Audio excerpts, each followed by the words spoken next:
Começa agora o Ponto de Pauta, o programa da Sedufisme.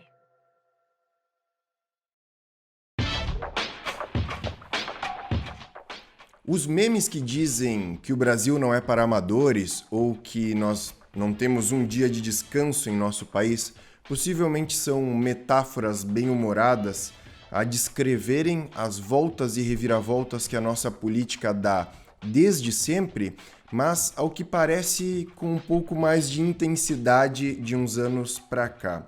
E se são constantes tais idas e vindas da nossa política, também constante é a necessidade de analisar esse cenário.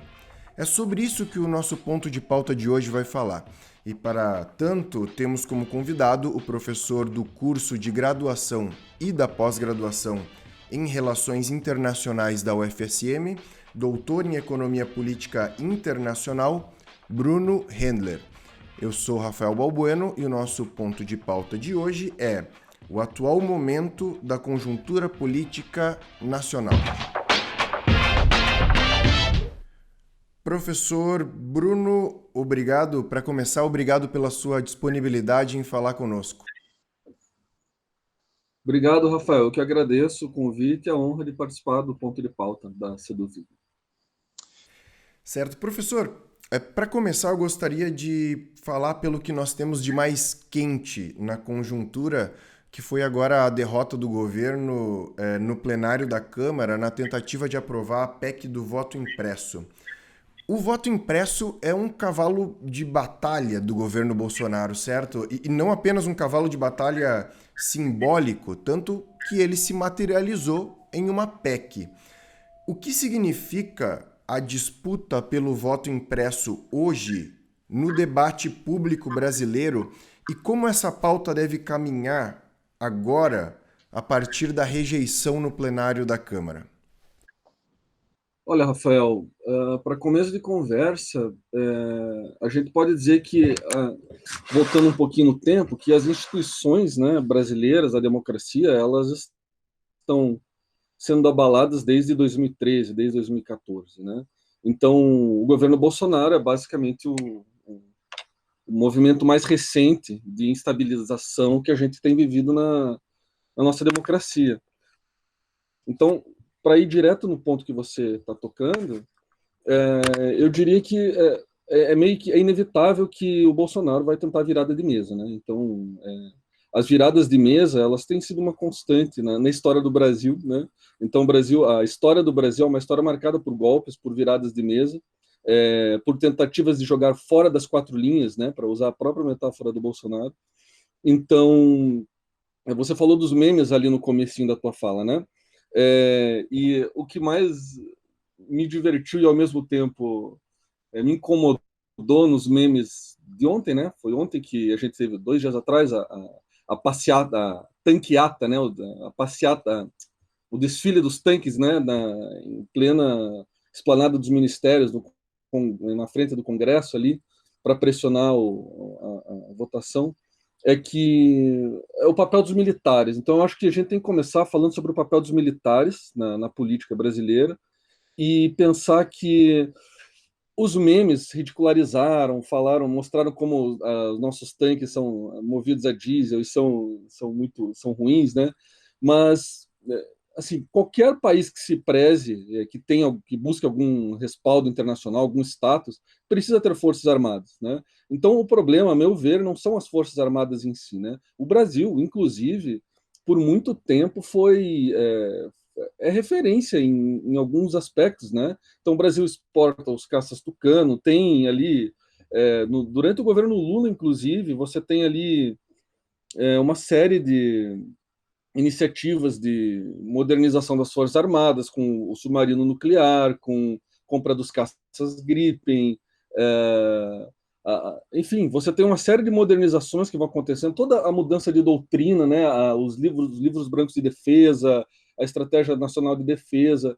Então, eu acho que a gente tem que pensar muito no papel dos militares hoje. E se, por um lado, eles saíram do quartel já com o Temer, né, já no governo Temer.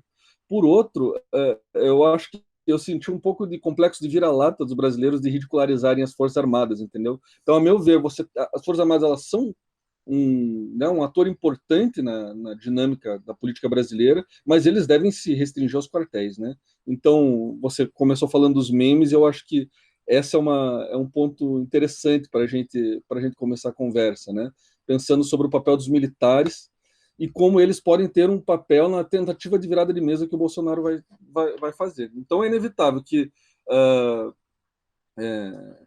esse tipo de tentativa antidemocrática vai acontecer, e a pergunta que a gente tem que fazer é qual vai ser o papel dos militares, se vão ficar leais ao Bolsonaro ou à Constituição. Né? Eu sei que eu extrapolei, comecei a filosofar aqui, a pensar em outros pontos, mas eu acho que o ponto de partida aí da votação da PEC, do voto impresso, é o ponto inicial para a gente fazer algumas reflexões. Não, perfeito, professor. Eu acho que até vou aproveitar para pegar o gancho ainda nessa questão da PEC e na questão do desfile militar, da parada militar. É, Na sua avaliação, o quanto esse desfile militar, eu sei que um pouco dessa resposta já está incluída na primeira pergunta, mas a gente está falando de virada de mesa, a gente está falando de um cenário de instabilidade eleitoral a partir apesar de sem provas, de se criar esses rumores sobre a não confiabilidade das urnas eletrônicas.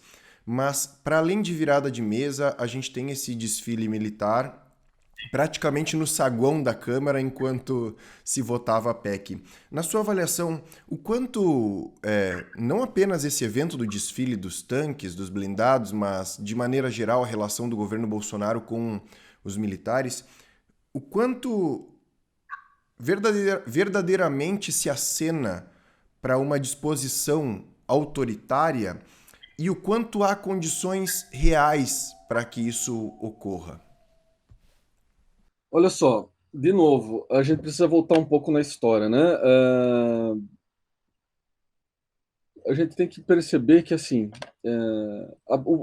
talvez o momento de viragem foi no governo Temer, quando pela primeira vez o Ministério da Defesa passou a ser chefiado por um ministro militar e não civil, né?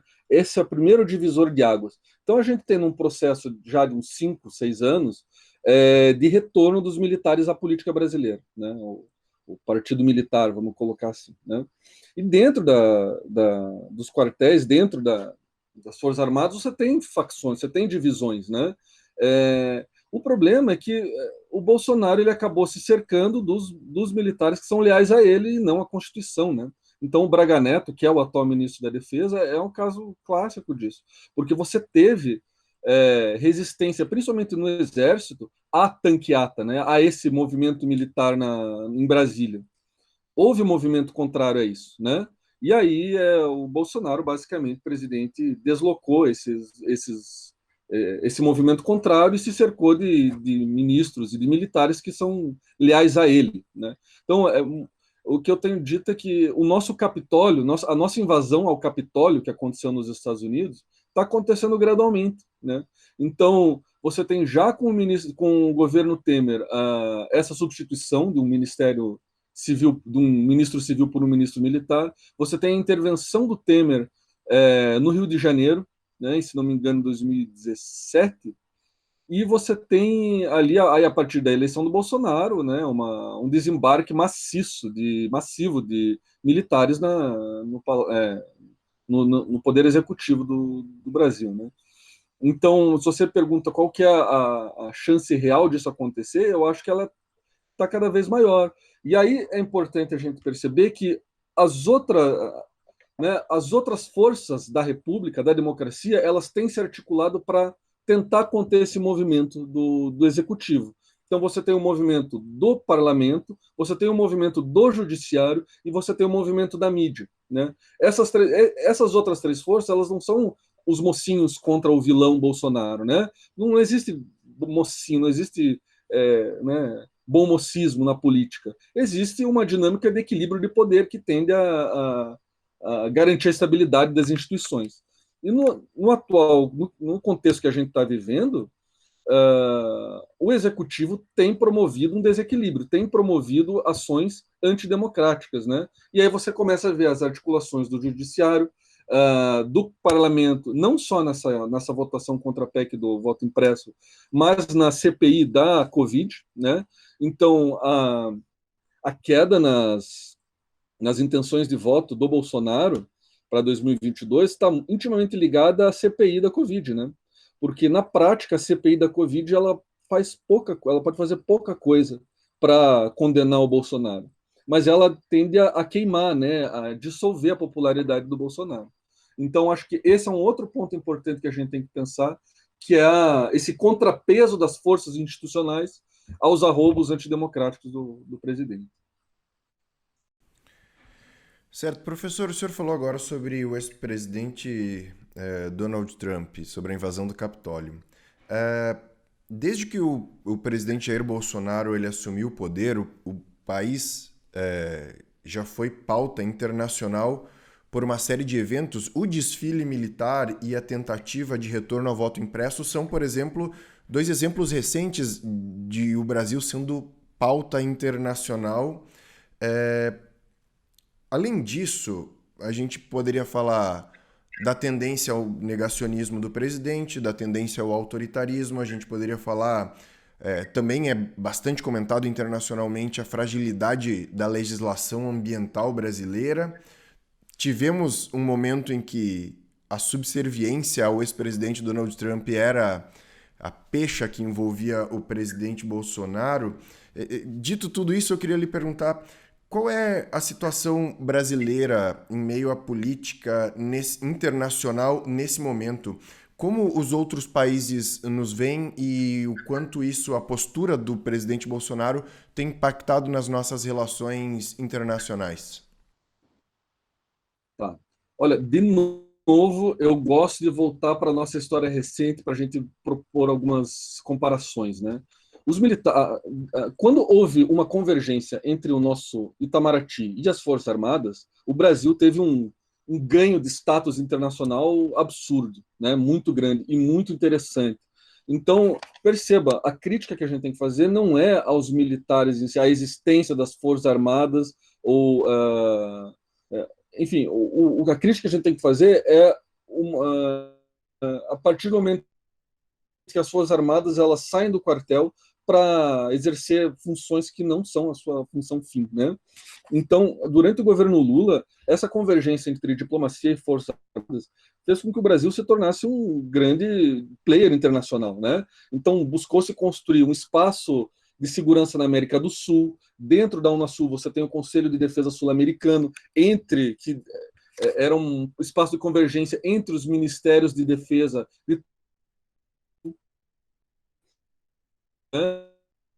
o Brasil para países africanos propôs então esse afastamento, essa separação digamos, dizendo para as potências, grandes potências, principalmente Estados Unidos e Inglaterra, né, que o Atlântico Sul deve ser gerido pelos países que são banhados pelo Atlântico Sul, né? E os militares tiveram um papel fundamental aí. Então, de novo,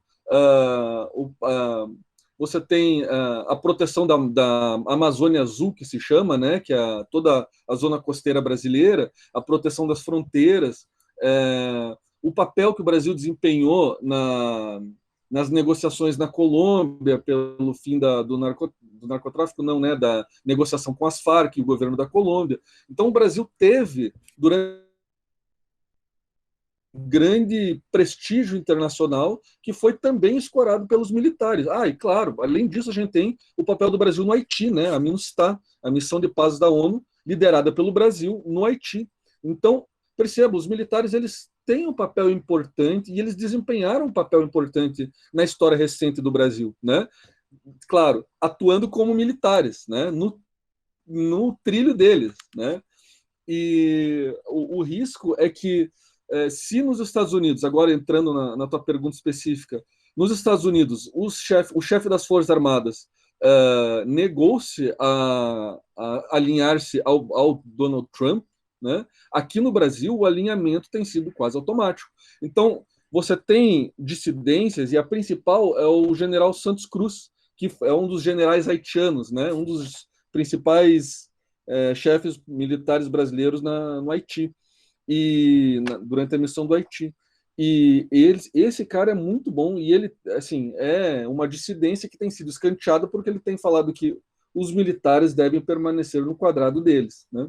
Então, desde o Temer, né, desde o impeachment da Dilma, o Brasil tem sofrido de falta de legitimidade internacional. Então, o impeachment / golpe que aconteceu, né, fez com que o governo Temer não tivesse quase legitimidade internacional, e o governo Bolsonaro, que foi eleito pelas urnas, ainda que naquele contexto da anulação da candidatura do Lula e tudo mais pela Lava Jato, o Bolsonaro, livre espontaneamente com o seu chanceler Ernesto Araújo, buscou um isolamento, né, uma aproximação com governos de extrema-direita que já não estão mais no poder, né, que já foram substituídos. Então, o isolamento do Brasil é nítido. Isso fica ainda mais claro quando a gente pensa na questão das vacinas, né? Como o Brasil acabou não entrando, ou entrando com uma parcela muito pequena no consórcio da Covaxin, enfim, e outros elementos aí que a gente pode tratar. Então, acho que é por aí. Certo, professor. O senhor falou nas últimas eleições que levaram Bolsonaro à presidência da República. Ano que vem nós temos eleições, novamente, eleições presidenciais. O quanto o Bolsonaro, enquanto fenômeno, desidratou nesses 4 anos? É porque ele inicia como um outsider e agora ele é a situação. Inclusive, recentemente tem uma fala que, na minha opinião, é simbólica desse processo de deixar de ser um franco atirador da oposição para se tornar a situação, que ele disse recentemente: eu sempre fui do centrão. Então, eu pergunto o quanto esse fenômeno, enquanto o Bolsonaro, enquanto fenômeno, o quanto ele se desidratou nesses 4 anos, e também a minha pergunta também é de uma perspectiva mais ampla. A preço de hoje, o que se desenha para nós em 2022? Olha, é difícil. O que a gente está falando hoje, amanhã pode já estar desatualizado, né? Porque o Brasil realmente não é para amadores, e desde 2013 a instabilidade política e econômica do Brasil pune qualquer um que tente prever o que vai acontecer no futuro, né? Posto isso, o que eu poderia dizer é o seguinte, que, em primeiro lugar,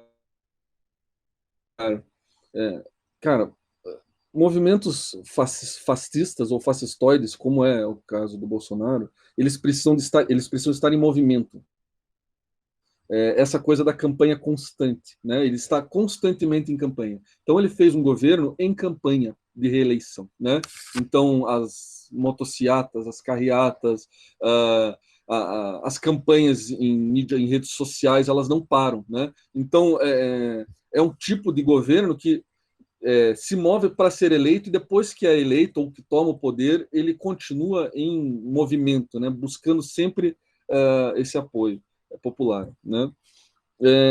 Por outro lado, eu diria que o Bolsonaro perdeu uma chance histórica de garantir a reeleição, porque na história recente do Brasil, todo presidente foi reeleito. Todo candidato que tornou-se presidente, tornou-se também presidente por um segundo mandato, né? Inclusive a Dilma que foi impeachmentada depois. Mas eu acho que ele perdeu uma chance de ouro, porque se ele abrisse mão, deixasse de lado o negacionismo científico, né? Ele sairia e abraçasse a ideia da vacina em vez da cloroquina, ele sairia da pandemia com uma reeleição praticamente garantida, né? Então você vê que no Reino Unido, agora me fugiu o nome do cabeludo lá que parece com o Trump, esqueci o nome dele, mas no Reino Unido... Boris Johnson? O Boris Johnson, exatamente. A partir de certo momento, ele abriu mão da cloroquina, né? Abriu mão do tratamento milagroso, das respostas milagrosas. E esse é um outro ponto importante desse tipo de movimento populista e tal, é a resolução rápida, né? a resolução do problema com uma fórmula milagrosa. Então o Trump buscou isso, o Boris Johnson buscou isso, e o Boris Johnson voltou atrás, né? E o Bolsonaro pediu truco 6, entendeu? Ele trucou, ele dobrou a aposta, né? E essa aposta tem dado errado. Então, a meu ver, o fracasso em lidar com a pandemia, junto com o fracasso econômico da retomada econômica do Brasil, junto com a CPI da Covid, que tem desidratado a popularidade do Bolsonaro, o cenário é que ele não ganha uma eleição em 2022. O problema é o que acontece a partir do momento em que ele não ganha a eleição, né? Se ele vai continuar jogando pelas 4 linhas, ou se né, vai se buscar sempre uma ou outra alternativa para melar, para inviabilizar a transição democrática. Né? Certo. Professor, para encerrar, uma última pergunta. Nós temos um elemento novo de algumas semanas, quase meses para cá, que é a retomada das manifestações de rua contra o presidente. E isso não é pouco, afinal, estamos em uma pandemia, certo? Inclusive, uma das palavras de ordem é aquela que diz: se o povo vai para a rua em meio a uma pandemia, é porque o presidente é mais perigoso que o vírus. O quanto estas manifestações já podemos dizer que impactam, que se somam ao cálculo do cenário político, da conjuntura, e o quanto podem vir a impactar? Então, essas manifestações, na ciência política tem uma perspectiva interessante, que é o seguinte: vai para a rua quem é oposição, porque quem é situação está na burocracia, está operando o Estado, né? Está gerindo a coisa pública. Então, durante o governo Dilma, você tinha a oposição indo muito à rua, né?